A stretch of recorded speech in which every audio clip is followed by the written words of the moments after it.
G Kannada ವಾಹಿನಿಯ ಎಲ್ಲ ವೀಕ್ಷಕರಿಗೂ ನಮಸ್ಕಾರ. ಶುಭೋದಯ. ನಾನು ಅನುಪಮಾ ಭಟ್. ನಿಮ್ಮೆಲ್ಲರ ಅಚ್ಚುಮೆಚ್ಚಿನ ಮಹರ್ಷಿ ವಾಣಿ ಕಾರ್ಯಕ್ರಮಕ್ಕೆ ತಮ್ಮೆಲ್ಲರಿಗೂ ಆತ್ಮೀಯವಾದ ಸ್ವಾಗತ. ಸ್ಪೆಷಲ್ ಪಾರ್ಟ್ನರ್ಸ್ ಅಮೃತ ಬಿಂದು. ಹೊಟ್ಟೆ ನೋವು, ಎದೆ ಉರಿ, ಅಜೀರ್ಣ, ಗ್ಯಾಸ್ಟ್ರೈಟಿಸ್, ಎಸಿಡಿಟಿ ಹೀಗೆ ಹೊಟ್ಟೆಗೆ ಸಂಬಂಧಿಸಿರುವ ಎಲ್ಲ ಸಮಸ್ಯೆಗಳಿಗೂ ರಾಮಬಾಣದಂತೆ ಕೆಲಸ ಮಾಡುತ್ತೆ ಅಮೃತ ಬಿಂದು. ಅಷ್ಟೇ ಅಲ್ಲ, ಶ್ರೀ ಡಾಕ್ಟರ್ ಮಹರ್ಷಿ ಆನಂದ ಗುರೂಜಿಯವರ ಬ್ರಹ್ಮರ್ಷಿ ಆನಂದ ಸಿದ್ಧಿಪೀಠಂ ಸಂಸ್ಥಾನ ಮತ್ತು ಅಮೃತ ಬಿಂದು ಡಯಾಬಿಟಿಕ್ ರಿಸರ್ಚ್ ವಿಂಗ್ ಅಭಿವೃದ್ಧಿಪಡಿಸಿ ಲೋಕಾರ್ಪಣೆಯಾಗಿದೆ ಮಧುಮೇಹ ನಿಯಂತ್ರಣಕ್ಕಾಗಿರೋ 100% ಆಯುರ್ವೇದಿಕ್ ಅಂಶಗಳಿಂದ ಕೂಡಿರುವ ಮಧುಮೇಹ ನಿವಾರಣ್ ಚೂರ್ಣ. ನಿಮ್ಮ ಸಮೀಪದಲ್ಲಿರುವ ಎಲ್ಲ ಮೆಡಿಕಲ್ ಸ್ಟೋರ್ಸಲ್ಲೂ ಇದು ಲಭ್ಯ. ಹಾಗಾಗಿ ಖಂಡಿತವಾಗ್ಲೂ ಕೊಂಡ್ಕೊಳ್ಳಿ, ನಿಮ್ಮ ಸಮಸ್ಯೆಗಳಿಗೆ ಪರಿಹಾರವನ್ನು ಪಡ್ಕೊಳ್ಳಿ.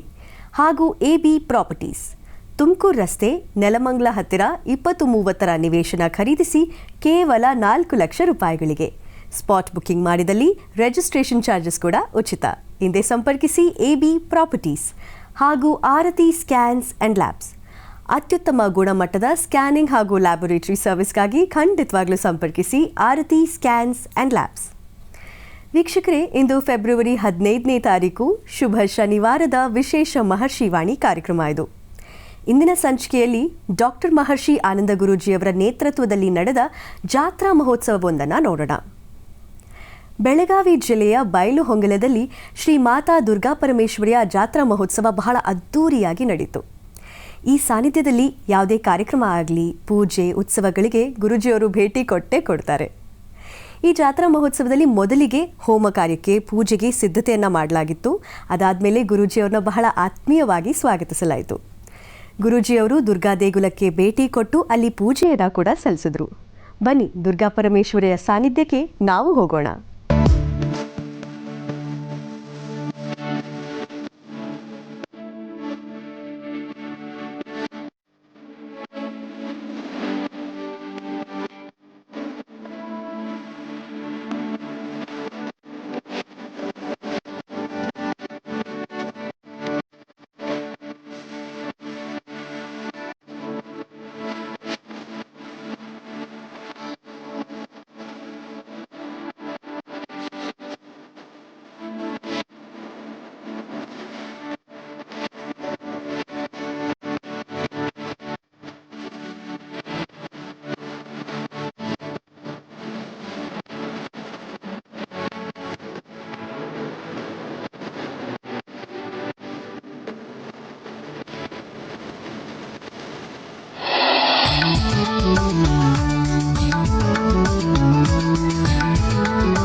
ಪ್ರಪ್ರಥಮವಾಗಿ ನನ್ನ ಆರಾಧ್ಯ ಗುರುಗಳಾಗಿರುವಂಥ ದೈವಿಕ ಸ್ವರೂಪದೊಳಗಿರುವಂಥ ಡಾಕ್ಟರ್ ಮಹರ್ಷಿ ಆನಂದ್ ಗುರೂಜಿ ಅವರಿಗೆ ಶಿರಸಾಷ್ಟಾಂಗ ಪ್ರಣಾಮಗಳನ್ನು ಸಮರ್ಪಣೆಯನ್ನು ಮಾಡ್ತಾ, ಪ್ರತಿ ವರ್ಷದ ಪದ್ಧತಿಯಂತೆ ಈ ವರ್ಷವೂ ಕೂಡ ಶ್ರೀಮಾತಾ ದುರ್ಗಾದೇವಿಯ ಜಾತ್ರಾ ಮಹೋತ್ಸವದ 11ನೇ ವರ್ಷದ ಈ ಕಾರ್ಯಕ್ರಮದ ಅಂಗವಾಗಿ ಪೂಜ್ಯ ಗುರೂಜಿಯವರು ಕೂಡ ಈ ಕಾರ್ಯಕ್ರಮಕ್ಕೆ ಆಗಮಿಸಿ ಇಲ್ಲಿ ನೆರೆದಿರ್ತಕ್ಕಂಥ ಸಕಲ ಭಕ್ತ ಸಮೂಹಕ್ಕೆ ಸಾಂತ್ವನದ ನುಡಿಗಳನ್ನು ಹೇಳುವುದರ ಮುಖಾಂತರವಾಗಿ ನಾಡಿನಾದ್ಯಂತ ಇರುವಂಥ ಎಲ್ಲ ಭಕ್ತರ ಕಷ್ಟ ಕಾರ್ಪಣ್ಯಾದಿಗಳನ್ನು ದೂರ ಮಾಡುವಂಥ ದಿವ್ಯ ಅಗೋಚರವಾಗಿರುವಂಥ ಶಕ್ತಿಯನ್ನು ಹೊಂದಿರತಕ್ಕಂಥವ್ರು ಯಾರಾದರೂ ಇದ್ದರೆ ನಮ್ಮ ತಂದೆಯ ಸ್ವರೂಪದೊಳಗಿರುವಂಥ ಡಾಕ್ಟರ್ ಮಹರ್ಷಿ ಆನಂದ್ ಗುರೂಜಿಯವರು ಅಂದರೂ ಕೂಡ ತಪ್ಪಾಗಲಿಕ್ಕಿಲ್ಲ.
ಡಾಕ್ಟರ್ ಮಹರ್ಷಿ ಆನಂದ ಗುರೂಜಿಯವರ ನೇತೃತ್ವದಲ್ಲಿ ಬೆಳಗಾವಿ ಜಿಲ್ಲೆಯ ಬೈಲಹೊಂಗಲದಲ್ಲಿ ನಡೆದಂತಹ ಅದ್ದೂರಿ ಜಾತ್ರಾ ಮಹೋತ್ಸವವನ್ನು ನೋಡ್ತಾ ಇದ್ವಿ.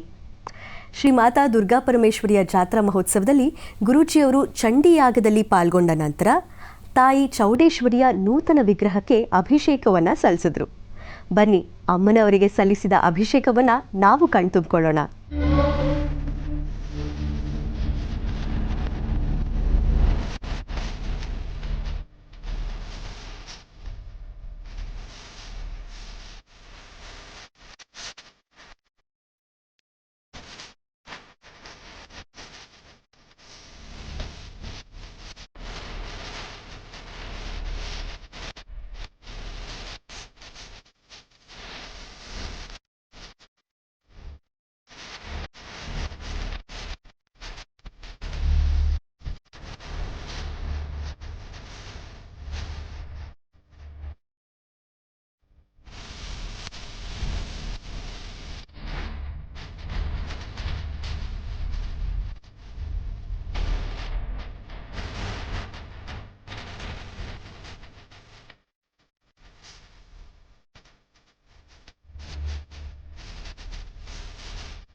नत्राण्यस्त्राणि चण्डिका लीलयेवा प्रचिच्छेदा द्विजशस्त्रास्त्रवर्षिणी अनायस्तानना देवी स्तूयमाना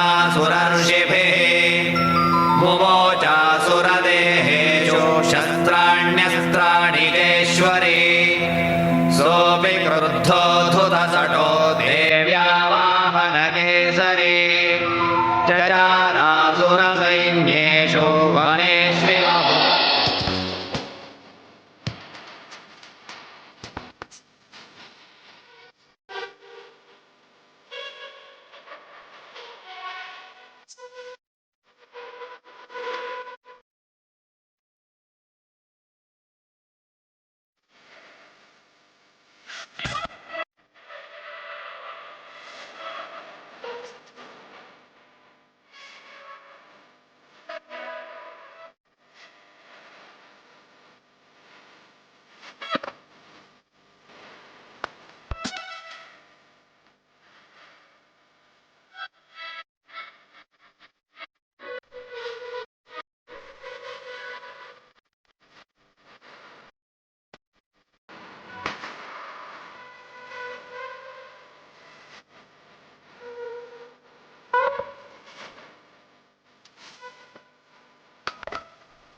देवी जननी शंकरी अम्बा भवानी वागेश्वरी दुर्गा देवी जननी शंकरी अम्बा भवानी वागेश्वरी पार्वती प्रभावती प्रसादिनी पार्वती प्रभावती प्रसादिनी मोहिनी महेश्वरी मंदाकिनी दुर्गा देवी जननी शंकरी अम्बा भवानी वागेश्वरी विघ्ननाशिनी विश्वरूपिणी विघ्ननाशिनी विश्वरूपिणी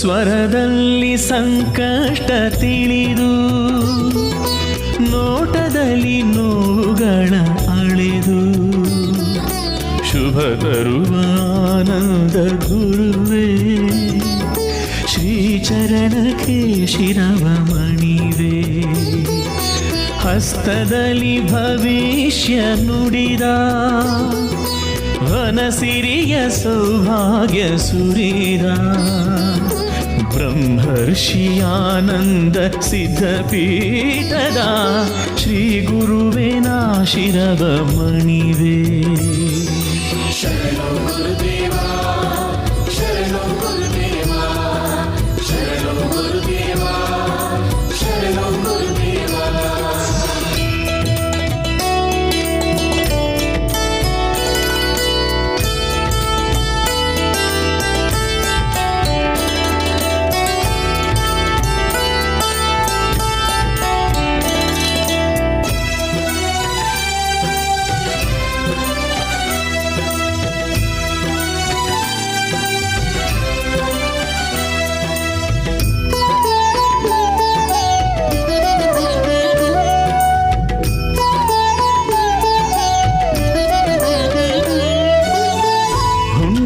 ದಿನದಿ ಕಡು ವ್ರತವಗೈದು ಮೌನವನು ಆಚರಿಸೋ ಗುರುವೇ.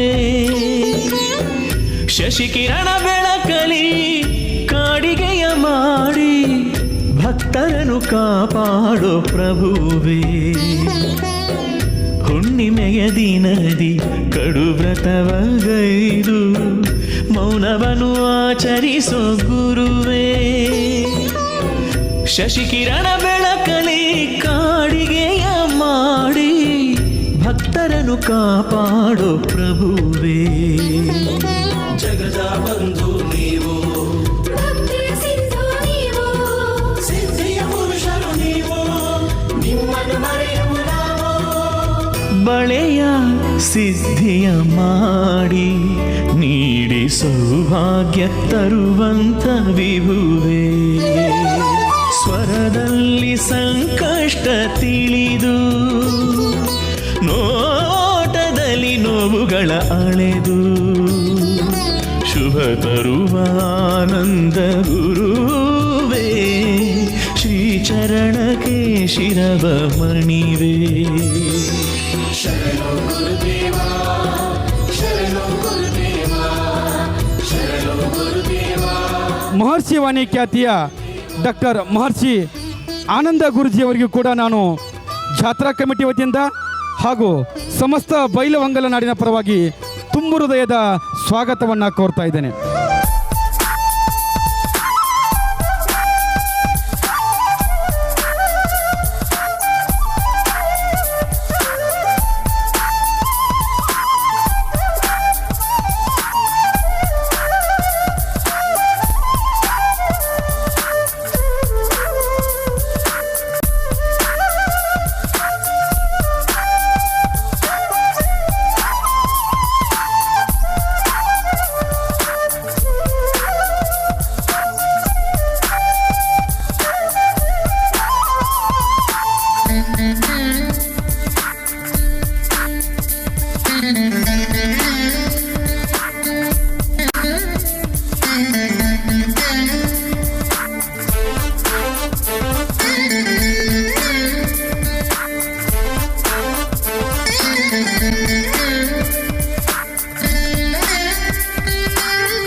ಭಕ್ತಿ ಭಾವದಿಂದ ಕೈಯ ಮುಗಿಯಿರಿ, ಶಿವನ ರೂಪ ಇವರು.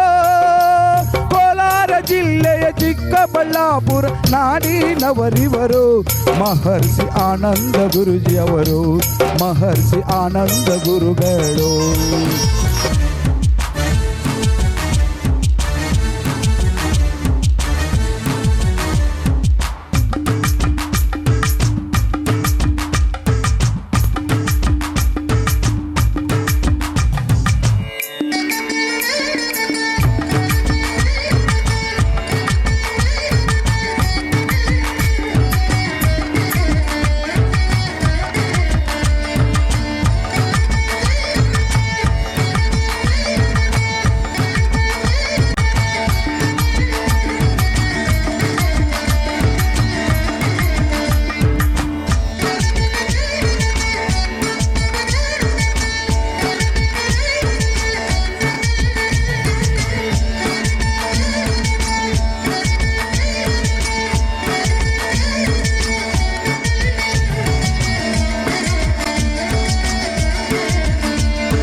ವಾಸುದೇವಾಯ ನಮಃ.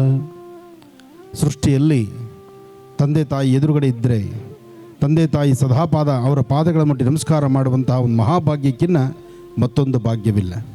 ಹಾಗೆ ಇವತ್ತಿನ ಈ ಕಾರ್ಯಕ್ರಮ ಅದ್ಧೂರಿತವಾಗಿ ನಡೀತಿರ್ತಕ್ಕಂಥ ಭಗವತಿಯ ತಾಯಿ ದುರ್ಗೆ ಚಾಮುಂಡೇಶ್ವರಿಯ 11ನೇ ವರ್ಷದ ಜಾತ್ರಾ ಮಹೋತ್ಸವ 5 ದಿನಗಳಿಂದ ನಿರಂತರವಾಗಿ ನಡ್ಕೊಂಡು ಬಂದಿದೆ. ಬೆಳಗಾಂ ಕಾರ್ಯಕ್ರಮ ಅಂದರೆ ಅದು ಬಯಲು ಹೊಂಗಲದ ಕಾರ್ಯಕ್ರಮ ಅಂತಲೇ ಆಗಿರುತ್ತೆ. ಸುತ್ತಮುತ್ತ ಭಾಗಗಳಿಗೆ ಸಾಕಷ್ಟು ಬಾರಿ ನಾನು ಬಂದರೂ ಬಯಲು ಹೊಂಗಲಕ್ಕೆ ಬಂದಾಗ ಆಗುವಂಥ ಸಮಾಧಾನ, ಇಲ್ಲಿ ಸಿಗುವಂಥ ತೃಪ್ತಿ, ಇಲ್ಲಿ ನಿಮ್ಮನ್ನೆಲ್ಲರೂ ನೋಡಿದಾಗ ಆಗುವಂತಹ ಆನಂದವೇ ಅದು ಮಹದಾನಂದ. ಸಾಮಾನ್ಯಕ್ಕೆ ಕಾರ್ಯಕ್ರಮ ಅಂತ ಗೊತ್ತಾದ ತಕ್ಷಣ ಎಲ್ಲ ನನ್ನ ಅಭಿಮಾನಿ ದೇವರುಗಳು ತಾವೆಲ್ಲರೂ ಸಹಿತ ಭಾಳಷ್ಟು ಶ್ರದ್ಧಾ ಭಕ್ತಿಯಿಂದ ಭಗವತಿಯನ್ನು ಪ್ರಾರ್ಥನೆ ಮಾಡ್ತಾ, ಏನೋ ಒಂದು ಹೊಸತನ ಇರುತ್ತೆ, ಒಂದು ಹೊಸ ಶಕ್ತಿ ಇಲ್ಲಿದೆ, ಜೊತೆಗೆ ಈ ಒಂದು ಸಾನ್ನಿಧ್ಯದಲ್ಲಿರ್ತಕ್ಕಂತಹ ಆ ವಿಗ್ರಹದಲ್ಲಿರ್ತಕ್ಕಂಥ ಶಕ್ತಿ ಆ ಪ್ರಕಾರವಾಗಿದೆ. ಆ ಶಕ್ತಿ ಪೂಜಾನುಷ್ಠಾನದಿಂದಲೋ ಅಥವಾ ವಿಗ್ರಹ ಪ್ರತಿಷ್ಠಾಪನಾ ಕಾಲದಲ್ಲೋ ಅಥವಾ ಶಿಲ್ಪಿ ಕೆತ್ತನೆ ಮಾಡಿರ್ತಕ್ಕಂತಹ ರೀತಿ ನೀತಿನಲ್ಲೋ ಅಥವಾ ಶ್ರಮವಹಿಸಿ ಕಟ್ಟಿರ್ತಕ್ಕಂತಹ ಈ ಭವ್ಯವಾದಂಥ ಆಲಯದಲ್ಲೋ ಇದು ಹೆಂಗೆ, ಯಾವಾಗ, ಯಾವ ಕಾಲದಲ್ಲಿ, ಯಾವ ಮುಹೂರ್ತದಲ್ಲಿ ಆ ಶಕ್ತಿ ಇಲ್ಲಿಗೆ ಬಂದು ಕೂತಿದೆಯೋ ಅದು ಗೊತ್ತಿಲ್ಲ. ಆದರೆ ಒಂದಂತೂ ಸತ್ಯ, ಮಹಂತೇಶ್ ಶಾಸ್ತ್ರಿಗಳವರ ಆರಾಧ್ಯ ದೇವತೆ ಆ ತಾಯಿ ಸದಾಕಾಲ ಇಲ್ಲಿದ್ದು ಬರ್ತಕ್ಕಂತಹ ಭಕ್ತರನ್ನು ಹರಿಸಬೇಕು ಅಂತೇಳಿ ಇಲ್ಲಿಗೆ ಬಂದು ಕೂತಿದ್ದಾಳೆ. ಸೌಂದರ್ಯ, ಸ್ಥಿತಿಗತಿಗಳು, ಭಗವಂತ ನಮಗೆಲ್ಲ ಏನೆಲ್ಲ ಕೊಟ್ಟಿದ್ದಾನೋ ಅದೆಲ್ಲವೂ ಸಹಿತ ನಮ್ಮೊಂದಿಗಿದ್ದರೂ ಕಡೆಗಾಲಕ್ಕೆ ಭಗವಂತ ಪುನಃ ಎಲ್ಲ ಕೊಟ್ಟು ಒಂದು ಸರ್ತಿ ಅವನು ಕಿತ್ಕೊಂಡು ಇನ್ನು ಮುಂದಿನ 4 ದಿನದ ಬದುಕು ನಿನ್ನ ಸ್ವಂತ ಬದುಕಾಗಲಿ ಅಂತಂದಾಗ ಊರಾಚೆನೇ ಕೂತ್ಕೋಬೇಕಾದ್ದು. ಯಾಕೆಂದ್ರೆ ಅದು ಸ್ವಂತ ಬದುಕಲ್ವಾ.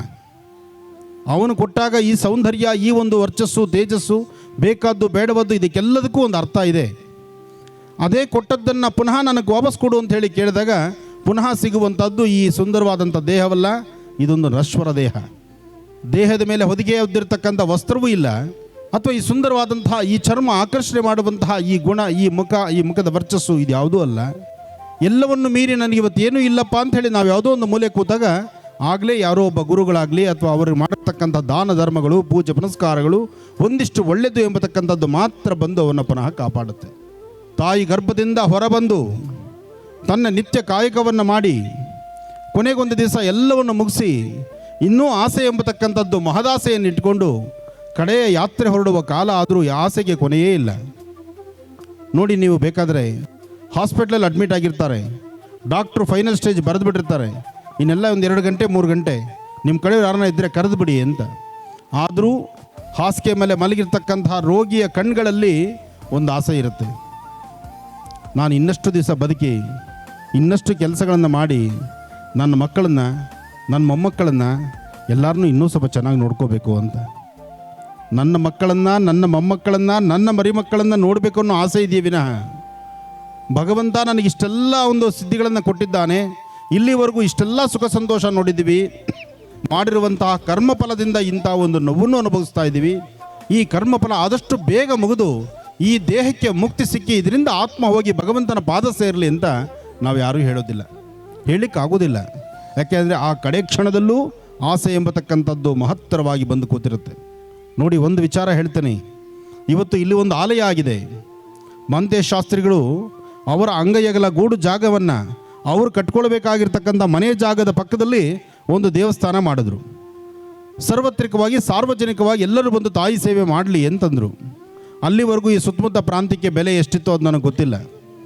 ಯಾವಾಗ ಅಲ್ಲಿ ದೇವಸ್ಥಾನ ಆಯಿತು, ಸುತ್ತಮುತ್ತ ಜಾಗ ಆಯಿತು, ಇಂಥದ್ದೊಂದು ಭವ್ಯವಾದಂಥ ಒಂದು ಆಸ್ಥಾನ ಆಯಿತು, ತಾವೆಲ್ಲ ದೂರ ಬಾರದಿಂದ ಇಲ್ಲಿಗೆ ಆಗಮಿಸಿದ್ದೀರಿ, ತಾಯಿನ ನೋಡ್ಲಿಕ್ಕೆ ಬಂದಿದ್ದೀರಿ, ಜೊತೆಗೆ ತಾಯಿ ಆರಾಧಕರನ್ನು ನೋಡ್ಲಿಕ್ಕೆ ಬಂದಿದ್ದೀರಿ, ಇಂತಹ ಭವ್ಯವಾದ ಕಾರ್ಯಕ್ರಮಗಳನ್ನು ನೋಡ್ಲಿಕ್ಕೆ ಬಂದ್ರಿ. ಇವಾಗ ಇದು 1 ಕುಂಟೆ 10 ಲಕ್ಷನೂ ಆಯಿತು, 1 ಕುಂಟೆ ನಾಳೆ 12 ಲಕ್ಷನೂ ಹೇಳೋಕ್ಕಾಯಿತು.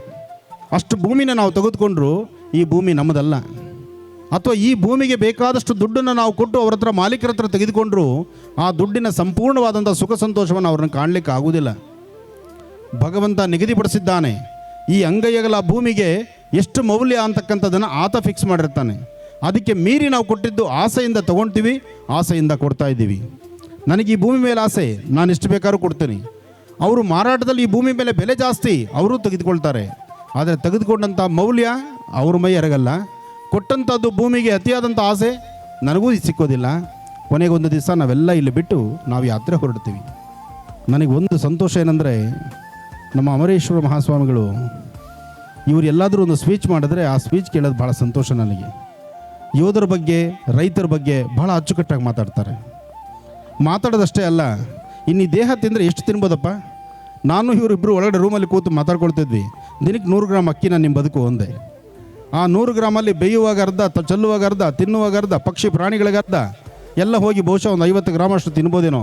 ಅದಕ್ಕೆ ಈ ಥರ ಬಾಡಿ ಸ್ಲಿಮ್ಮಾಗಿ ಇಟ್ಕೊಂಡಿದ್ದೀರಿ. ಇನ್ನೂ ಒಂದು 20 ವರ್ಷ ಆದರೂ ಇದೇ ಥರ ದರ್ಪವಾಗಿ ಆಟ ಆಡ್ತೀರಿ, ಪರವಾಗಿಲ್ಲ ನೀವು ಅಂತ. ನಮ್ಮ ಥರ ಆಗಿಬಿಟ್ರೆ ನಾನು ಬಂದಾಗಲಿಂದ ಎದ್ದು ಕೂತ್ಕೊಳ್ಳೋದು, ಓಡಾಡೋದು ಬಹಳ ಕಷ್ಟ ಅನ್ನಿಸ್ತಿತ್ತು, ಯಾಕೆಂದರೆ ಈ ಬಿಸಿಲಿನ ವಾತಾವರಣ. ಆದರೆ ಒಂದು ಸಂತೋಷ ನನಗೇನಿದೆ, ಅಲ್ಲಿ ಕೂತಿರ್ತಕ್ಕಂಥ ನೀವೆಲ್ಲ ನನ್ನ ಮುಂದೆ ಕೂತಿರೋ ನಿಮಿಷಕ್ಕೊಂದ್ಸತಿ ಕೈ ಹಿಂಗೆ ಆಡಿಸ್ತಾ ಇದ್ರಿ. ನಿಮಗೆ ಫ್ಯಾನ್ ಬೇಕಾಗಿತ್ತು. ಆದರೆ ಮಾಂತೇಶ, ನಾನು ಫ್ಯಾನ್ ಬೇಕು ಅಂತ ಹೇಳೋದಕ್ಕಿಂತ ಮುಂಚೆ ನನಗೊಂದು ಫ್ಯಾನ್ ತಂದಿಟ್ಟಿದ್ದಾನೆ ಹಿಂದ್ಗಡೆ. ಅದು ಫ್ಯಾನ್ ಅಲ್ಲ, ಹಿಂದ್ಗಡೆ ಸಣ್ಣದಾಗಿ ಒಂದು ಬೆಂಕಿ ಹೊಗೆ ಹಾಕಿಬಿಟ್ಟಿದ್ದಾನೆ ಇಲ್ಲಿ. ಆ ಫ್ಯಾನ್ ಇಲ್ದಿದ್ರೂ ನೆಮ್ಮದಿ ನನಗೆ. ಆ ಒಳಗಡೆ ಮಿಷಿನ್ ಓಡಿ ಓಡಿ ಓಡಿ ಆ ಮಿಷಿನ್ ಎಷ್ಟು ವೇಗವಾಗಿ ಓಡ್ತಾ ಇದೆಯೋ ಅಷ್ಟು ಬಿಸಿ ಗಾಳಿ ಹೊಡಿತಾ ಇದೆ ನನಗೆ. ಅದಕ್ಕೆ ನಾನು ಹೇಳಿದೆ, ನನಗೆ ಬೇಡ, ದೂರ ತಳ್ಬಿಡಪ್ಪ ನನಗೆ ಅಂತ. ಆದರೂ ಅಭಿಮಾನ ಅಲ್ವಾ, ಬೆಂಗಳೂರಿಂದ ಗುರುಗಳು ಕರ್ಸದ ಮೇಲೆ ಹಿಂದ್ಗಡೆ ಒಂದು ಫ್ಯಾನ್ ಇಟ್ಟಿದ್ದೀನಿ ಅಂತ ಆತ ಲೆಕ್ಕ. ಆ ಒಳಗೆ ಬರ್ತಾ ಇರೋ ಗಾಳಿ ಬಾಧೆ ಏನು ಅಂತ ನಂಗೆ ಗೊತ್ತು. ಆದರೆ ನಿಮ್ಮ ಈ ಪ್ರೀತಿ ವಿಶ್ವಾಸ, ನಿಮ್ಮ ಈ ಬಾಂಧವ್ಯ, ಬೆಳಗ್ಗೆ 10 ಗಂಟೆಗೆ, ಬೆಳಗ್ಗೆ 8-9 ಗಂಟೆ ಕಾರ್ಯಕ್ರಮ ಶುರುವಾಗಿದೆ. ಆ ಭಾಗದಲ್ಲಿ ಹೋಮ, ಲೋಕ ಕಲ್ಯಾಣಾರ್ಥವಾಗಿ ನಡೆದಂತಹ ಚಂಡಿಕಾಯಾಗ, ಅದಕ್ಕಿಂತ ವಿಶೇಷವಾಗಿ ನಾಗಪೂಜೆ, ಆಶ್ಲೇಷ ಬಲಿ, 1-2 ಆಧ್ಯಾತ್ಮಿಕತೆ, ಧಾರ್ಮಿಕತೆ, ಈ ಒಂದು ವಿಶೇಷವಾಗಿರ್ತಕ್ಕಂಥ ಅನುಷ್ಠಾನಗಳು ನಿರಂತರವಾಗಿ ನಡೀತಿರೋದ್ರಿಂದಲೇ ನಮ್ಮ ಭಾರತ ದೇಶ ಇವತ್ತು ಸಮೃದ್ಧಿತನವಾಗಿರ್ತಕ್ಕಂಥದ್ದು. ಹಾಗೆ ಇವತ್ತಿನ ದಿವಸ ಒಂದು ತಂತ್ರಸಾರವನ್ನು, ಈ ಭಾಗಕ್ಕೆ ಬಂದರೆ ಇಲ್ಲೊಂದು ತಂತ್ರಸಾರವನ್ನು ತಿಳಿಸಬೇಕಾದ್ದು ನನ್ನ ಧರ್ಮ. ನಾನು ಆಗಲೇ ಆ ಕಡೆಯಿಂದ ಮಾತಾಡ್ಕೊಂಡು ಬರ್ತಿದ್ದರೆ ಒಂದಷ್ಟು ಜನ ತಾಯಂದ್ರೆ ಹೇಳಿದ್ರು, ಒಂದು ಕಮಲಾಕ್ಷಿ ಬೀಜದ ಬಗ್ಗೆ, ಹಿಂದೆ ಕಮಲಾಕ್ಷಿ ಬೀಜದ ಬಗ್ಗೆ ಹೇಳಿದ್ರಿ, ನಾವಾಗ ಅನುಷ್ಠಾನಗಳು ಮಾಡಿದ್ವಿ, ಈಗ ಮತ್ತೇನಾದರೂ ಒಂದು ವಿಶೇಷವಾಗಿ ಕಮಲಾಕ್ಷಿ ಬಗ್ಗೆನೇ ಇನ್ನೊಂದು ಸತಿ ತಿಳಿಸಿ ಅಂತ. ಇನ್ನೊಮ್ಮೆ ಅಲ್ಲ, ಇನ್ನು 10 ಬಾರಿ ತಿಳಿಸಿದ್ರು ಕಮಲಾಕ್ಷಿ ವಿಚಾರ ಅಷ್ಟಿದೆ. ಯಾಕೆಂದರೆ ಒಂದು ಕಮಲಾಕ್ಷಿ ಸಾಮಾನ್ಯವಾದ್ದಲ್ಲ. ಒಂದು ಕಮಲದ ಪುಷ್ಪ, ಆ ಪುಷ್ಪವನ್ನೇ ಇಟ್ಟು ಪೂಜಿಸಿದಾಗ ಸಿಗುವಂಥ ಭಾಗ್ಯ ಅದಷ್ಟಿಷ್ಟಲ್ಲ. ಆದರೆ ಅದರದ್ದೇ ಅಂತಹ ಕೆಲವು ಕ್ರಮಗಳಿದೆ. ಆ ಕ್ರಮಗಳನ್ನು ಕ್ರಮಬದ್ಧವಾಗಿ ಮಾಡಿದ್ರೆ ಮಾತ್ರ ಅದು ಶೀಘ್ರವಾಗಿ ಫಲವನ್ನು ಕೊಡುತ್ತೆ. ಆ ಫಲವನ್ನು ಕೊಡುವಂತಹ, ಶೀಘ್ರವಾಗಿ ಅನುಷ್ಠಾನ ಮಾಡಿ ಕಾರ್ಯಸಿದ್ಧಿಯನ್ನು ಸಿದ್ಧಿಪಡಿಸ್ಕೊಳ್ಳುವಂಥ ಒಂದು ತಂತ್ರಸಾರವನ್ನು ಹೇಳ್ತೀನಿ. ಈ ಭಾಗದಲ್ಲಿ 80-85 ವರ್ಷದ ತಾಯಂದರು ಸಹಿತ ಈ ಮಗ ಬಂದಿದ್ದಾನೆ ಅಂತೇಳಿ ಕಾತುರದಿಂದ ನಾನು ಬರಬೇಕಾದ್ರೆ ಓಡಿ ಬಂದರು ನನ್ನ ಹತ್ರಕ್ಕೆ ಬರ್ತಾರಲ್ಲ, ಅಬ್ಬಾ ಏನು ಸೇವೆ ಅದೆಲ್ಲ. ನಿಜಕ್ಕೂ ನಿಮ್ಮ ಋಣ ಅಂತೂ ನಾವು ಹರ್ಸೋಕ್ಕಾಗೋದಿಲ್ಲ. ನಾನು ಅಷ್ಟು ದೂರದಿಂದ ನಾನು ಬರೋದಿಲ್ಲ. ಉತ್ತರ ಕರ್ನಾಟಕದ ಯಾವುದೇ ಒಂದು ಕಾರ್ಯಕ್ರಮ ಆದರೂ ಯಾಕೆ ನಾವು ಓಡಿ ಬರ್ತೀವಿ ಅಂದರೆ ನಿಮ್ಮ ಈ ಪ್ರೀತಿ ವಿಶ್ವಾಸ. ನಾನೇ ಅಂತಲ್ಲ, ಯಾರೇ ಒಬ್ಬರಾದರೂ ಸಹಿತ ಉತ್ತರ ಕರ್ನಾಟಕ, ನಮ್ಮ ಜೀ ಕನ್ನಡ ಇವತ್ತಿನ ದಿವಸ ಯಾಕೆ ಉತ್ತರ ಕರ್ನಾಟಕದ ಕಡೆ ಇರ್ತಕ್ಕಂಥ ಯುವಕರನ್ನೇ ಅಲ್ಲಿರ್ತಕ್ಕಂಥ ಆ ಮುತ್ತು ರತ್ನಗಳನ್ನು ಆಯ್ದು ತರ್ತಾ ಇದ್ದಾರೆ ಅಂದರೆ ಅಂತಹ ಒಂದು ಪ್ರತಿಭೆಗಳಿಲ್ಲಿದ್ದಾರೆ. ಆ ಪ್ರತಿಭೆಗಳಿರೋದ್ರಿಂದಲೇ ಅಂಥ ಪ್ರತಿಭೆಗಳಿಗೆ ಒಂದು ಒಳ್ಳೆಯ ಅವಕಾಶ ಸಿಗಲಿ ಅಂತೇಳಿ ಇವತ್ತಿಷ್ಟು ವ್ಯವಸ್ಥೆ ಮಾಡ್ತಿರ್ತಕ್ಕಂಥದ್ದು. ಜೊತೆಗೆ ಈ ಭಾಗದಲ್ಲಿರ್ತಕ್ಕಂತಹ, ಅವಾಗಲೇ ನೋಡಿದ್ವಿ, ಪತ್ರಿಕಾ ಮಾಧ್ಯಮದ ಮಿತ್ರರನ್ನು ಎಲ್ಲರನ್ನೂ ಕೂಡಿಸಿ ಇಲ್ಲಿ ಗೌರವ ಕೊಟ್ಟು ಅವ್ರನ್ನ ಸನ್ಮಾನ ಮಾಡಿದ್ರು. ನಿಜಕ್ಕೂ ಅದು ಶ್ಲಾಘನೀಯ. ಯಾಕೆಂದರೆ ಇಲ್ಲಿ ಬಂದಿರತಕ್ಕಂತಹ ಪತ್ರಿಕಾ ಮಾಧ್ಯಮ ಮಿತ್ರರಿಗೆಲ್ಲ ಮಾಡಿದ್ದು ಅವರೊಳಗಿರ್ತಕ್ಕಂಥ ತಾಯಿ ಶಾರದೆಯನ್ನು ಗೌರವಿಸಿದ್ದು. ಯಾಕೆಂದರೆ ಆ ವಿದ್ವಾನ್ ಸರ್ವತ್ರ ಪೂಜ್ಯತೆ. ಅದಕ್ಕೆ ಹೇಳೋದು, ಪ್ರತಿಯೊಬ್ಬರ ಮನೆ ಮಕ್ಕಳನ್ನು ಸಹಿತ ವಿದ್ಯಾವಂತರನ್ನು ಮಾಡಿ, ಸಂಸ್ಕಾರವಂತರನ್ನು ಮಾಡಿ, ಜ್ಞಾನವಂತರನ್ನು ಮಾಡಿ, ಸಾಧ್ಯವಾದಷ್ಟು ವಿದ್ಯೆಗೆ ಹೆಚ್ಚು ಆದ್ಯತೆ ಕೊಡಿ. ಆಗ ಈ ಪತ್ರಿಕಾ ಮಾಧ್ಯಮ ಮಿತ್ರರಿಗೆ ಸಿಗುವಂಥ ಗೌರವವೇ ನಿಮ್ಮನೆ ಮಕ್ಕಳಿಗೂ ಸಿಗುತ್ತೆ. ಅವರು ಈ ಒಂದು ವಿದ್ವತ್ತನ್ನು ಸಂಪಾದನೆ ಮಾಡ್ಕೊಂಡು ಇಲ್ಲಿ ಬಂದಿದ್ದರಿಂದ ಇವತ್ತು ವೇದಿಕೆ ಮೇಲೆ ಸ್ಥಳ ಸಿಕ್ತು. ಅದರಿಂದ ಆ ಸಾಯಿ ಶಾರದೆಯನ್ನು ಉಪಾಸನೆ ಮಾಡಿ ತಮ್ಮೊಳಗಿರ್ತಕ್ಕಂಥ ವಿದ್ಯೆಯನ್ನು ಧರ್ಮ ಮಾರ್ಗದೆಡೆ ಸತತವಾಗಿ ನಾನು 1 ವಾರದಿಂದ ಈ ಭಾಗದ ಪತ್ರಿಕೆಗಳನ್ನು ನೋಡ್ತಾ ಇದ್ದೇನೆ. ಪ್ರತಿದಿನ ಧರ್ಮದ ಪ್ರಚಾರ ಮಾಡ್ತಾರೆ, ಜೊತೆಗೆ ವಿಚಾರಗಳನ್ನು ಉಣಬಡಿಸ್ತಾರೆ. ಯಾವುದೇ ಒಂದು ಪಾರ್ಶಾಲಿಟಿ ಇಲ್ದಿರ ಎಲ್ಲರಿಗೂ ಸರಿಸಮಾನವಾದಂಥ ಒಂದು ಸ್ಥಿತಿಗತಿಗಳನ್ನು ಕಲ್ಪಿಸಿ ಅದರಲ್ಲಿ ಲೇಖನವನ್ನು ಬರೀತಿದ್ದಾರೆ. ಅದು ಬಹಳ ಸಂತೋಷ ಪಡ್ತಕ್ಕಂಥ ವಿಚಾರ. ಇಲ್ಲಿ ಯಾರೇ ಒಬ್ಬರನ್ನ ಓಲೈಸ್ಕೊಂಡು ಮಾತಾಡ್ತಕ್ಕಂಥದ್ದಲ್ಲ. ಪತ್ರಿಕಾ ಮಾಧ್ಯಮದ ಮಿತ್ರ ಉತ್ತರ ಕರ್ನಾಟಕದ ಬೈಲಹೊಂಗಲ, ಬೆಳಗಾಮು ಈ ಭಾಗದಲ್ಲಿ ಸಾಕಷ್ಟು ಜಾಗರೂಕತರು ಆ ಕೆಲಸ ಮಾಡ್ತಿದ್ದಾರೆ. ಭಾಳ ಸಂತೋಷ. ನಿಮ್ಮೆಲ್ಲರಿಗೂ ಒಳ್ಳೆಯದಾಗಲಿ. ನಿಮ್ಮೆಲ್ಲರ ಕುಟುಂಬ ಪರಿವಾರ ಸದಾಕಾಲ ಭಗವಂತನ ಸಂಪೂರ್ಣ ಅನುಗ್ರಹ ಇರಲಿ ಅಂತ ನಾನು ದೇವರು ಪ್ರಾರ್ಥಿಸ್ತೀನಿ. ತಂತ್ರಸಾರವನ್ನು, ನಾನು ಹೇಳುವಂಥ ತಂತ್ರಸಾರವನ್ನು ರೆಕಾರ್ಡ್ ಮಾಡ್ಕೊಳ್ಳಿ. ಚಿಕ್ಕದು ಪುಟ್ಟದು ಮಾಡಿದಾಗ ಅದರ ಫಲ ಬಹಳ ದೊಡ್ಡದು. ಅಪ್ಪಟವಾದಂತಹ 2 ಅರಿಶಿಣ ಕೊಂಬು, ಅರಿಶಿಣದ ಕೊಂಬು. ನಾನು ಹೇಳುವಂಥದ್ದು ನಿಮಗೆ ಅರ್ಥ ಆಗಲಿಲ್ಲ ಅಂದರೆ ಆ ಕ್ಷಣಕ್ಕೆ ಎದ್ದು ನಿಂತು ಯಾರಾದರೂ ಒಬ್ರು ಹೇಳಿದ್ರೆ ಅದಕ್ಕೆ ಪರ್ಯಾಯ ಪದ ಏನಾದರೂ ಇದ್ದರೆ ನಾನು ಹೇಳ್ತೇನೆ. ಸುಮ್ಮನೆ ಏನೋ ನಾನು ಹೇಳಿದೆ ಅಂತ ಕೇಳಿಸ್ಕೊಂಡು ಸುಮ್ಮನೆ ಆಗಬಾರ್ದು. ನಿಮಗೆ ಅರ್ಥ ಆಗಬೇಕು. ನಾನು ಹೇಳೋದಷ್ಟು ನಿಮ್ಗೆ ಅರ್ಥ ಆಗಬೇಕು. ನೀವು ಅದನ್ನು ಮಾಡಬೇಕು. ಅದರಿಂದ ಕೆಲಸ ಕಾರ್ಯ ಸಿದ್ಧಿಪಡಿಸ್ಕೋಬೇಕು. 2 ಅರಿಶಿಣದ ಕೊಂಬು, 2 ಏಲಕ್ಕಿ, ತಾಮ್ರದ ತಂಬಿಗೆ ಅಥವಾ ತಾಮ್ರದ ಲೋಟ, ತಾಮ್ರದ ತಟ್ಟೆ ಯಾವುದಾದ್ರೂ ಒಂದು, ಸಂಪಿಗೆ ಹೂ ಅಥವಾ ನಾಗ ಸಂಪಿಗೆ ಹೂ, 2 ವಿಳೆದೆಲೆ, 1 ಬಟ್ಲಡಿಕೆ, 21 ಗರಿಕೆ. ಇದಿಷ್ಟು ಬೇಕಾಗಿರುವ ಸಾಮಗ್ರಿಗಳು. ಇದು ಕಾರ್ಯಸಿದ್ಧಿ, ಇಷ್ಟಾರ್ಥ ಸಿದ್ಧಿ, ನಿಮ್ಮ ಮನೋಕಾಮನೆಗಳ ಸಿದ್ಧಿ ಅಷ್ಟೇ ಯಾಕೆ, ನಿಮ್ಮ ಮನೆಯ ಮಕ್ಕಳು, ವಿದ್ಯಾರ್ಥಿಗಳು, SSLC ಎಕ್ಸಾಮ್ ಬರೆಯೋರು ಸ್ವಲ್ಪ ಜನ ಇದ್ದಾರೆ, PUC ನೋಡ್ತಾ ಇರತಕ್ಕಂಥ ಸ್ವಲ್ಪ ಜನ ಇದ್ದಾರೆ, ಡಿಗ್ರಿ ಮಾಡ್ತಿರತಕ್ಕಂಥವ್ರು ಇದ್ದಾರೆ, ಇನ್ನೂ ಅಷ್ಟು ಜನ ಇನ್ನೂ ಉನ್ನತವಾದಂಥ ಪದವಿಗಳನ್ನು ಸಂಪಾದನೆ ಮಾಡಬೇಕು ಅಂತಿದ್ದಾರೆ. ಆ ವಿದ್ಯೆಯನ್ನು ಸಂಪಾದನೆ ಮಾಡೋಕ್ಕೂ ಸಹಿತ ಈ ಸಿದ್ಧಿ ವಿನಾಯಕನ ವಿಶೇಷವಾಗಿರ್ತಕ್ಕಂಥ ಈ ತಂತ್ರಸಾರ ನಿಮ್ಮ ಕೆಲಸ ಕಾರ್ಯಗಳನ್ನು ಸಿದ್ಧಿಪಡಿಸುತ್ತೆ.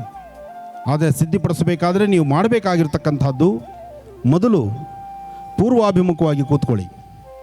ನೀವು ಕೂತ್ಕೊಳ್ಬೇಕಾದ್ದು ಪೂರ್ವಾಭಿಮುಖವಾಗಿ. ನಿಮ್ಮ ಮುಂಭಾಗದ ನೆಲವನ್ನು ಶುದ್ಧಿ ಮಾಡಬೇಕು. ಅರಿಶಿಣದ ಕೊಂಬು 2 ಇದರಲ್ಲಿ 1 ಅರಿಶಿಣ ಕೊಂಬನ್ನು ಸಂಪೂರ್ಣವಾಗಿ ಗಂಧವನ್ನು ತೆಗೆದುಕೋಬೇಕು. 1 ಅರಿಶಿಣ ಕೊಂಬು ನಿಮ್ಮಲ್ಲಿ ಇಟ್ಕೊಳ್ಳಿ. ಇನ್ನೊಂದು ಅರಿಶಿಣ ಕೊಂಬಲ್ಲಿ ಸಂಪೂರ್ಣವಾಗಿ ಗಂಧವನ್ನು ತೆಗೆದುಕೋಬೇಕು. ಗಂಧವನ್ನು ಒಂದು ಬಟ್ಲಿಗೋ ತಟ್ಟೆಗೋ ಸಪರೇಟಾಗಿ ತೆಗೆದುಕೊಳ್ಳಿ. 1 ತುಳಸಿ ಕಡ್ಡಿ, ದಾಳಿಂಬರೆ ಕಡ್ಡಿ ಅಥವಾ ಔದುಂಬರದ ಕಡ್ಡಿ, ಒಂದಿಷ್ಟುದ್ದ ಕಡ್ಡಿ ತೆಗೆದುಕೊಳ್ಳಿ. ಈ ಅರಿಶಿಣದ ಗಂಧವನ್ನು ತೆಗೆದಿದ್ದೀರಲ್ಲ, ಆ ಗಂಧವನ್ನು ವಿಳೆದೆಲೆ ಮೇಲೆ 2 ವಿಳೆದೆಲೆ ಹೇಳಿದ್ದೀನಿ, 1 ವಿಳೆದೆಲೆ ಮೇಲೆ ವೃತ್ತಾಕಾರವನ್ನು ಹಾಕಿ, ಇನ್ನೊಂದು ವಿಳೆದೆಲೆ ಮೇಲೆ ತ್ರಿಕೋನವನ್ನು ಬರೀರಿ. 1 ವೃತ್ತಾಕಾರ, ಇನ್ನೊಂದು ತ್ರಿಕೋನ. ವೃತ್ತಾಕಾರದ ಮಧ್ಯದಲ್ಲಿ ಗ್ಲೌಮ್, ಗಾ ಗೌ ಲಾ 0, ಗ್ಲೌಮ್ ಎಂಬತಕ್ಕಂಥ ಬೀಜಾಕ್ಷರಿ ಮಂತ್ರ. ಗ್ಲೌಮ್ ಅರ್ಥ ಆಗದಿದ್ದರೆ ಮತ್ತೊಮ್ಮೆ ಕೇಳಿ, ನಾನು ಬರೆದು ಒಂದು ಸತಿ ತೋರಿಸ್ತೀನಿ. ಗ್ಲೌಮ್ 1 ಎಲೆ ಮೇಲೆ ಬರೀಬೇಕು. ಇನ್ನೊಂದು ಎಲೆ ಮೇಲೆ ಓಂ ಶ್ರೀಂ ಐಂ ಶ್ರೀಂ, ಓಂ ಐಂ ಶ್ರೀಂ ಈ ಪ್ರಕಾರವಾಗಿ ಬರೆದಿದ್ದಾದ ನಂತರ ಅದರ ಮೇಲ್ಗಡೆ ಒಂದು ಸ್ವಲ್ಪ ಕುಂಕುಮ, ಅರಿಶಿನ ಮೇಲ್ಗಡೆ ಪುಡಿ ಉದುರಿಸಿದ್ರೆ ಸಾಕು. ಅಂದರೆ ನೀವು ಬರೆದಿರ್ತಕ್ಕಂಥ ಹಸಿ ಗಂಧದ ಮೇಲೆ ಆ ಅರಿಶಿನ ಕುಂಕುಮವನ್ನು ಉದುರಿಸಿದ್ರೆ ಸಂಪೂರ್ಣವಾಗಿ ಯಂತ್ರ ಬರೆದಂಥ ರೀತಿಯಲ್ಲಿರುತ್ತೆ. ಅದನ್ನು ಮುಂಭಾಗ ಎಲೆಯ ಮೇಲೆ ಇಟ್ಕೊಳ್ಳಿ. ಈ ತಾಮ್ರದ ತಂಬಿಗೆ, ಪಂಚಪಾತ್ರೆ ಅಥವಾ ಒಂದು ತಟ್ಟೆ ಅಂತ ಹೇಳಿದ್ನಲ್ಲ, ಅದರಲ್ಲಿ ಸ್ವಲ್ಪ ನೀರು ಹಾಕಿ 2 ಏಲಕ್ಕಿಗಳನ್ನು ಓಪನ್ ಮಾಡಿ, ಏಲಕ್ಕಿನ ಓಪನ್ ಮಾಡಿ ಬರೀ ಬೀಜ ಮತ್ತು ಅದರ ಹೊಟ್ಟು 2 ಸಹಿತ ಅದರಲ್ಲೇ ಹಾಕಿಬಿಡಿ. ಇದಕ್ಕೆ ನೈವೇದ್ಯ ಏಲಕ್ಕಿ ನೀರೇ. ಈ ನೈವೇದ್ಯವನ್ನು, ಅದಕ್ಕೆ ಶುದ್ಧಿಯಾದಂಥ ನೀರು, 2 ಏಲಕ್ಕಿನ ಪ್ರತ್ಯೇಕವಾಗಿ ಇಟ್ಕೊಳ್ಳಿ. ಇದನ್ನು ಪೂರ್ವಾಭಿಮುಖವಾಗಿ ಇಟ್ಕೊಂಡು ನಿಮ್ಮ ಎಡಗೈ ಹಸ್ತವನ್ನು ಭೂಮಿ ಮೇಲೆ ಇಟ್ಕೊಳ್ಳಿ. ನಿಮ್ಮ ಬಲಗೈ ಹಸ್ತದಲ್ಲಿ ಉಂಗುರದ ಬೆರಳಲ್ಲಿ ಈ ಐಂ ಅಂತ ಬರೆದಿರ್ತಾರಲ್ಲ, ಗ್ಲೌಮ್ ಅಂತ ಬರೆದಿರ್ತಕ್ಕಂಥದ್ದು ನಿಮ್ಮ ಎಡಭಾಗದಲ್ಲಿರಬೇಕು. ಓಂ ಶ್ರೀಂ ಐಂ ಬರೆದಿರ್ತಕ್ಕಂಥದ್ದನ್ನು ಬಲಭಾಗದಲ್ಲಿರಬೇಕು. ಬಲಭಾಗದಲ್ಲಿರ್ತಕ್ಕಂಥ ಆ ವಿಳೆದೆಲೆ ಮೇಲೆ ನಿಮ್ಮ ಉಂಗುರದ ಬೆರಳು ಅದರ ಮಧ್ಯದಲ್ಲಿ ಇಟ್ಕೊಳ್ಬೇಕು. ಇಟ್ಕೊಂಡು 108 ಬಾರಿ, 108 ಟೈಮ್ಸ್ 108 ಬಾರಿ ಓಂ ಶ್ರೀಂ ಓಂ ಶ್ರೀಂ ಓಂ ಶ್ರೀಂ ಓಂ ಶ್ರೀಂ, ಎಷ್ಟೇ 2 ಬೀಜಾಕ್ಷರಿ ಮಂತ್ರ 108 ಬಾರಿ ಹೇಳ್ಕೋಬೇಕು.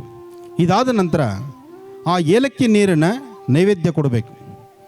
ನೈವೇದ್ಯಕ್ಕಾಗಿ ಈ ಸಂಪಿಗೆ ಇರುತ್ತಲ್ಲ, ಆ ಸಂಪಿಗೆ ಹೂವನ್ನ ಒಂದು ಸತಿ ನೀರಲ್ಲದ್ದಿ 2 ಎಲೆಗಳ ಮೇಲೆ ಪ್ರೋಕ್ಷಣೆ ಮಾಡಿ, ಆ ಗ್ಲೌಮ್ ಎಂಬತಕ್ಕಂತಹ ಬರೆದಿರ್ತಕ್ಕಂಥ ಬೀಜಾಕ್ಷರಿ ಏನು ಬರೆದಿದ್ದೀರಿ, ಗ್ಲೌಮ್ ಬರೆದಿರ್ತಕ್ಕಂಥ ಆ ಎಲೆಯ ಮೇಲೆ ಈ ಸಂಪಿಗೆಯನ್ನು ಇಡಬೇಕು. ಸಂಪಿಗೆ ಹೂವನ್ನು ಅದರ ಮೇಲಿಟ್ಟು ಪ್ರಾರ್ಥನೆಯನ್ನು ಮಾಡಿ, ಧೂಪ ದೀಪ ನೈವೇದ್ಯವನ್ನು ಮಾಡಿ, ಅದಾದ ನಂತರ ಆ ಏಲಕ್ಕಿ ನೀರನ್ನು ದೇವರಿಗೆ ಆರತಿ ಆದಮೇಲೆ ಆ ಒಂದು ಇಟ್ಟಿರ್ತಕ್ಕಂಥ ಎಲೆಗಳ ಮುಂದೆ ಒಂದು ದೀಪವನ್ನು ನಡೆಸಿಟ್ಟಿರಿ. ಅದಕ್ಕೆ 11 ಪ್ರದಕ್ಷಿಣೆ ಹಾಕಿ. ವಯಸ್ಸಾಗಿರ್ತಕ್ಕಂಥ ವೃದ್ಧರಾಗಲಿ, ದಂಪತಿಗಳಾಗಲಿ ಮತ್ತು ವಿದ್ಯಾರ್ಥಿಗಳಾಗಲಿ, ಯಾರೇ ಒಬ್ಬರಾದರೂ ನಿಮ್ಮ ಮನೆ ಮಕ್ಕಳಲ್ಲಿರ್ತಕ್ಕಂಥ ಒಂದು ನ್ಯೂನ್ಯತೆಗಳನ್ನು ಸರಿಪಡಿಸೋಕ್ಕೂ ಸಹಿತ ಆ ಮಕ್ಕಳನ್ನೇ ಕೂಡಿಸಿ ಅನುಷ್ಠಾನ ಮಾಡಿಸಿ.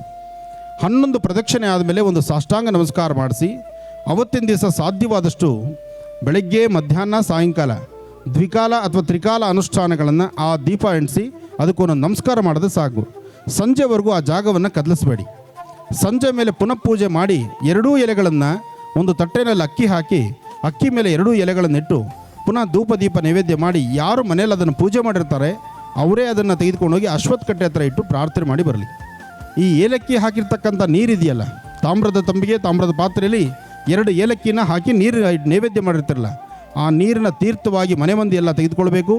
ಇನ್ನೊಂದು ಅರಿಶಿನ ಕೊಂಬನ್ನು ಅದೇ ನೀರೆಲ್ಲ ಹಾಕಿ ಮನೆಗೆಲ್ಲ ಪ್ರೋಕ್ಷಣೆ ಮಾಡಿ ವಾಸ್ತುಗೃಹದಲ್ಲಿ ಏನಾದರೂ ದೋಷಗಳಿದ್ರೂ ಸಹಿತ ಆ ದೋಷ ದೂರ ಆಗಲಿಕ್ಕೋಸ್ಕರ ಈ ಅರಿಶಿನ ಕೊಂಬು ಆ ನೀರು ಎರಡೂ ಪ್ರಧಾನ ದ್ವಾರದಲ್ಲಿ ನಿಮ್ಮ ಮನೆಯ ಪ್ರಧಾನ ದ್ವಾರ ವಾಸ್ಕಲ್ನ ಆ ನೀರಲ್ಲಿ ಶುದ್ಧಿ ಮಾಡಿ ಆ ಅರಿಶಿನ ಕೊಂಬನ್ನು 9 ದಿವಸ ನಿಮ್ಮ ಮನೆಯ ಮುಂಭಾಗದಲ್ಲಾಗಲಿ ಅಥವಾ ಮನೆಯ ಒಳಭಾಗದಲ್ಲಾಗಲಿ ಪ್ರಧಾನ ದ್ವಾರದ ಮೇಲ್ಭಾಗದಲ್ಲಿ ಕಟ್ಟಬೇಕು.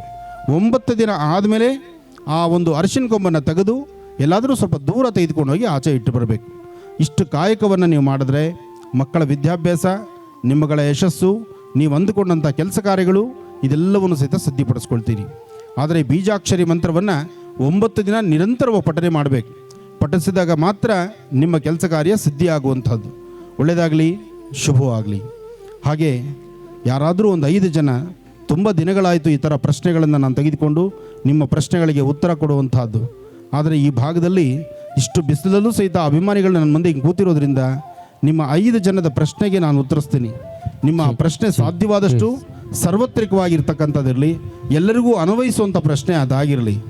ಇವತ್ತಿನ ಈ ವೇದಿಕೆ ಸತತ 5 ದಿನಗಳಿಂದ ಇಂತಹ ಒಂದು ಭವ್ಯವಾದಂತಹ ಮಂಟಪ, ಬರ್ತಕ್ಕಂತಹ ಭಕ್ತ ಮಹಾಶಯರಿಗೆ ಅನ್ನದಾಸೋಹ, ಜೊತೆಗೆ ಇಂತಹ ಒಂದು ಕಾಯಕಲ್ಪ, ಸಾಕಷ್ಟು ಜನ ಗಣ್ಯಾತಿ ಗಣ್ಯರನ್ನು ಕರೆಸುವಂಥದ್ದು. ಇವತ್ತು ವೇದಿಕೆ ಮೇಲೂ ಅಷ್ಟೇ ಸಾಕಷ್ಟು ಜನ ಗಣ್ಯರನ್ನು ಒಗ್ಗೂಡಿಸ್ತಕ್ಕಂಥದ್ದು, ಸಾಕಷ್ಟು ಜನ ಯತಿಗಳನ್ನು, ಸಾಧು ಸಂತರನ್ನು, ಸನ್ಯಾಸಿಗಳನ್ನು, ಸ್ವಾಮಿಗಳನ್ನು ಎಲ್ಲರನ್ನು ಸಹಿತ ಕರೆಸುವಂತಹದ್ದು. ಇಂಥ ಒಂದು ಮಹತ್ ಕಾರ್ಯ ಇದು ಸಾಮಾನ್ಯವಾದ್ದಲ್ಲ. ಬಹುಶಃ ಈ ಕಾರ್ಯಕ್ರಮಕ್ಕೆ ಮಹಾಂತೇಶ ಶಾಸ್ತ್ರಿಗಳು ಅವನು ಮಹಾಂತೇಶ ಅನ್ನೋಂಗಿಲ್ಲ, ನನ್ನ ಆಶ್ರಮದ ಪಟ್ಟ ಶಿಷ್ಯ, ನನ್ನ ಮಗ, ನನ್ನ ಮನೇಲಿರ್ತಕ್ಕಂಥ ಶ್ರೀನಿವಾಸ ಹೇಗೋ ಹಾಗೆ ಇನ್ನೊಬ್ಬ ಮಗ ಮಹಾಂತೇಶ.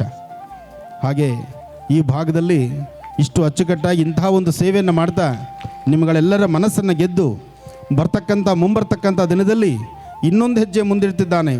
ಬಹುಶಃ ಮುಂದಿನ ವರ್ಷ ಸ್ವಂತವಾಗಿರ್ತಕ್ಕಂಥ ತನ್ನದೇ ಆದಂತಹ ಒಂದು ಆಸ್ಥಾನ, ಇನ್ನಷ್ಟು ದೊಡ್ಡದಾದಂಥ ಆಸ್ಥಾನದಲ್ಲಿ ನಿಮ್ಮನ್ನೆಲ್ಲರನ್ನು ಸಹಿತ ಅಲ್ಲಿ ಕೂಡಿಸಿ ಅಲ್ಲೇ ಈ ಅನುಷ್ಠಾನ ಮಾಡಬೇಕು ಅನ್ನೋ ಒಂದು ಸಂಕಲ್ಪ ಇದೆ. ಅದಕ್ಕಾಗಿ ಪೂರ್ವಭಾವಿ ಸಿದ್ಧತೆಗಳು ನಡೀತಾ ಇದೆ. ನೋಡೋಣ, ಅದಕ್ಕೆ ಎಲ್ಲರ ಸಹಕಾರ, ನಿಮ್ಮೆಲ್ಲರ ಒಂದು ವಿಶೇಷವಾದಂಥ ಸಹಕಾರ, ಒಂದು ಬೇಕಾಗಿರ್ತಕ್ಕಂಥ ಉಪಯುಕ್ತವಾದಂಥ ಒಂದಷ್ಟು ಸಹಾಯ ಹಸ್ತವನ್ನು ಮಾಡಿದ್ರೆ ಇಂತಹ ಒಂದು ವೇದಿಕೆ ಇನ್ನಷ್ಟು ಪ್ರವರ್ಧಮಾನಕ್ಕೆ ಬರಲಿ. ಮಹಾಂತೇಶ ಶಾಸ್ತ್ರಿಗಳು ಮಾಡುವಂಥ ಪ್ರತಿಯೊಂದು ಕಾಯಕಕ್ಕೂ ಸಹಿತ ನೀವು ಬೆನ್ನೆಲುಬಾಗಿ ನಿಂತು ಇವತ್ತಿನ ಈ ಕಾಯಕ ಏನು ಅಷ್ಟುದ್ದು ಅದ್ಧೂರಿಯಾಗಿ ನಡೀತಿದೆ, ಇದು ಮತ್ತಷ್ಟು ಚೆನ್ನಾಗಿ ನಡೆಯೋದಕ್ಕೆ ದಾರಿ ಮಾಡಿಕೊಡಿ. ಹಾಗೆ ಶ್ರೀಗಳು ಒಂದು ಮಾತು ಹೇಳಿದ್ರು, ಏನೇ ಮಾಡಬೇಕಾದ್ರೂ 4-6 ಜನ ಸಹಾಯ ಇಲ್ದಿರ ಏನೂ ಮಾಡಲಿಕ್ಕಾಗಲ್ಲ. ಈ ಧರ್ಮ ರಥಯಾತ್ರೆ ಎಳಿಬೇಕಾದ್ರೆ ಅದಕ್ಕೆ ಒಬ್ಬರು ಎಳಿಲಿಕ್ಕೆ ಆಗೋದಿಲ್ಲ. ಅದ್ರ ಜೊತೆ ನಾವೆಲ್ಲರೂ ಸೇರಿದ್ರೆ ಈ ರಥವನ್ನು ನಿರಂತರವಾಗಿ ಎಳ್ಕೊಂಡು ಹೋಗ್ಬೋದು. ಅಂತಹ ಯಾತ್ರೆ, ಅಂತಹ ಒಂದು ಜಾತ್ರೆ, ಅಂತಹ ಒಂದು ಉತ್ಸವ ನಿರಂತರ ನಡಿಬೇಕಾದ್ರೆ ತಾಯಂದರು ನೀವೆಲ್ಲರೂ ಸಹಿತ, ಅಕ್ಕ ತಂಗಿಯರು, ಅಣ್ಣ ತಮ್ಮಂದಿರು, ರೈತ ಬಾಂಧವರು ಹಾಗೂ ಈ ಭಾಗದ ಸಾಕಷ್ಟು ಜನ ಯೋಧ ಕುಟುಂಬ ಎಲ್ಲರೂ ಸಹಿತ ಕೈ ಜೋಡಿಸಿ ಹೆಚ್ಚಿನ ಒಂದು ವಿಶೇಷವಾಗಿ ಕಾರ್ಯಕ್ರಮವನ್ನು ಚೆನ್ನಾಗಿ ನಡೆಸೋಣ. ಫೆಬ್ರವರಿ 17ನೇ ತಾರೀಕು ಅಂದರೆ ನಾಡಿದ್ದು ಸೋಮವಾರ ಗುರೂಜಿಯವರ ನೇತೃತ್ವದಲ್ಲಿ ಮೈಸೂರಿನಲ್ಲಿ ಸಂಜೆ 4 ಗಂಟೆಗೆ ನಾಗದೋಷ ಪರಿಹಾರಕ್ಕಾಗಿ ನಡೀತಾ ಇದೆ ವಿಶೇಷ ನಾಗಾರಾಧನೆ. ನೀವು ಕೂಡ ಖಂಡಿತವಾಗ್ಲೂ ಕಾರ್ಯಕ್ರಮದಲ್ಲಿ ಪಾಲ್ಗೊಳ್ಳಿ, ದೋಷ ಪರಿಹಾರ ಮಾಡಿಕೊಳ್ಳಿ ಅಂತ ಹೇಳ್ತಾ ಮುಂದಿನ ಭಾಗದಲ್ಲಿ ಗುರೂಜಿಯವರು ನಡೆಸಿದಂತಹ ವಿಶೇಷ ಮಹರ್ಷಿ ಸಾಂತ್ವನವನ್ನು ನೋಡೋಣ. ಗುರುಗಳೇ, ನನಗೆ ತಂದೆ ಇಲ್ಲ, ತಾಯಿನೂ ಇಲ್ಲ, ನಮ್ಮ ಜೀವನ ತುಂಬಾ ಕಷ್ಟ ಆಗ್ಬಿಟ್ಟಿದೆ. ಧೈರ್ಯ ತನ್ಕೊಮ್ಮ. ಇಲ್ಲಿ ಹುಟ್ಟುತ್ತಾ ಬೆಳೀತಾ ಎಲ್ಲರೂ ಜೊತೆನೆ ಕಾಲ ಮೀರ್ತಾ ಹೋಗ್ತಾ ಗಂಡು ಮನೆಯಾಗ ಪರಿಸ್ಥಿತಿನೂ ಸರಿ ಇಲ್ಲ ಗುರುಗಳೇ. ನಮ್ಮ ಅಪ್ಪ ತೀರ್ಕೊಂಡು ಹೋಗ್ಬಿಟ್ರು, ನಮ್ಮ ಮಮ್ಮಿನೂ ತೀರ್ಕೊಂಡ್ರು ಗುರುಗಳೇ. ಈಗ ಜಾಬಿಗೆ ಅಪ್ಲೈ ಮಾಡೀನಿ, ಜಾಬ್ ಸಿಗೋಲ್ತು. ಮನೇಲಿ ಕೋರ್ಟ್ ಕಚೇರಿಂದು ನಡೆಯಾಗತ್ತೆ, ಅದು ಏನೂ ಆಗೋಲ್ತು ಗುರುಗಳೇ. ನಮ್ಮ 3 ಅಕ್ಕ ತಂಗಿಯರು ತುಂಬ ಕಷ್ಟಪಡಾಗತ್ತೆ ಗುರುಗಳೇ. ನಮಗೆ ದಾರಿ ನೀವೇ ಗುರುಗಳೇ. ನಿಮ್ಮನ್ನು ಬಿಟ್ಟರೆ ನಮಗೆ ಗತಿ ಯಾರಿಲ್ಲ ಗುರುಗಳೇ. ನೀವೇ ನನಗೆ ದಾರಿ ತೋರಿಸ್ಬೇಕು ಗುರುಗಳೇ. ಏನು ಓದಿದ್ಯಮ್ಮ? ನಾನು ITI ಓದಿದ್ದೀನಿ ಗುರುಗಳೇ. ITI ಓದಿದ್ಯಾ? ಮೊನ್ನೆ ಬೇರೆ 31 ಪಾಯಿಂಟ್, ಅರ್ಧ ಪಾಯಿಂಟ್ ಒಳಗೆ ಮಿಸ್ ಆದ ಗುರುಗಳೇ ನಂದು. ಅಲ್ಲಿ ತನಕ ನೀನು ಬಂದಿದ್ಯಾ ಅಂದರೆ ಇನ್ನು ಮುಂದೆ ಬರ್ತಕ್ಕಂಥ ನೆಕ್ಸ್ಟ್ ಎಕ್ಸಾಮ್ಗೆ ಖಂಡಿತ ನೀನು ಕೆಲಸ ಸಿದ್ಧಿಪಡಿಸ್ಕೊಳ್ತೀನಿ. ತುಂಬಾನೇ ಕಷ್ಟ ಆಗ್ಬಿಟ್ಟದೆ ಗುರುಗಳೇ. ಮನ್ಯಾಗ ಪರಿಸ್ಥಿತಿ ಬಹಳ ಕೆಟ್ಟಾಗ್ಬಿಟ್ಟದೆ.